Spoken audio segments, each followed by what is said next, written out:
C'est un arrêt qui était prévu de longue date. Ça fait quand même plus d'une dizaine d'années que Vincent Lambert est dans un état végétatif. Il y a eu de multiples recours.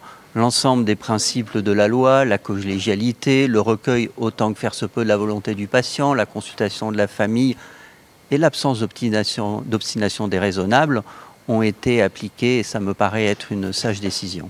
Alors, au vu des divisions de la famille de Vincent Lambert, est-ce qu'il ne fallait pas le laisser en vie au bénéfice du doute? Vous savez, ces divisions de la famille, font couler beaucoup d'encre et elles émeuvent chacun parce qu'on ne peut que respecter la souffrance d'une mère qui ne veut pas voir partir son fils. Il faut aussi écouter la souffrance de sa femme et d'autres membres de la famille qui veulent que soit mis fin à cette situation qui n'aura pas d'issue positive. Et donc je crois d'abord qu'il ne faut pas utiliser ces souffrances de la famille. Quand une famille est divisée, il faut que la décision puisse être prise dans la clarté, dans la collégialité, encore une fois, dans la transparence, en écoutant chacun.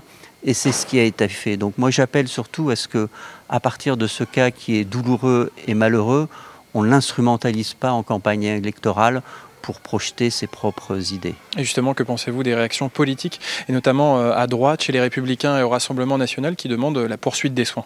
Mais je pense qu'elles ne sont pas très dignes, parce que utiliser les déchirements d'une famille pour faire valoir encore une fois ses propres idées n'est pas digne, et que cette question de la fin de vie, elle mérite mieux.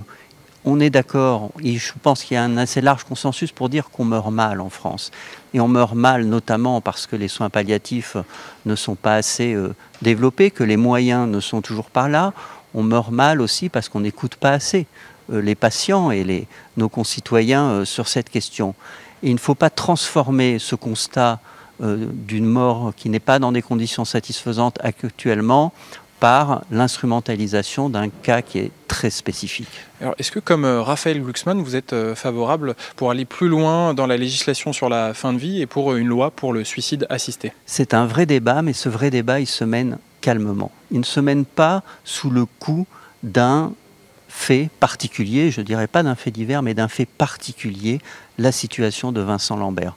On a connu dans notre passé récent différentes affaires, l'affaire du docteur Bonnemaison qui avait mis fin à la vie de 7 personnes et qui a été acquitté. Eh bien, ce n'est pas à l'occasion de ces affaires qu'on doit prendre les décisions. Il faut que notre vie et notre vie politique affrontent en face les questions liées à la mort, les questions liées au deuil, calmement. Chacun doit pouvoir s'exprimer et trancher pour voir quelle décision on prend. Est-ce qu'il faut aborder ce débat sereinement dans la prochaine loi de bioéthique? Le gouvernement a fait le choix de ne pas l'aborder, de maintenir la loi actuelle. Moi, je dirais que la première chose, c'est d'abord d'appliquer les lois. Or, la loi Claes-Leonetti, dans toute la partie de ses moyens, n'est toujours pas appliquée. Dans beaucoup de départements en France, on n'a pas accès à des soins palliatifs, on n'a pas accès à une mort qui soit dans de bonnes conditions. Et il faut faire le bilan de cette loi, l'appliquer, et là, on pourra ouvrir à nouveau le débat législatif.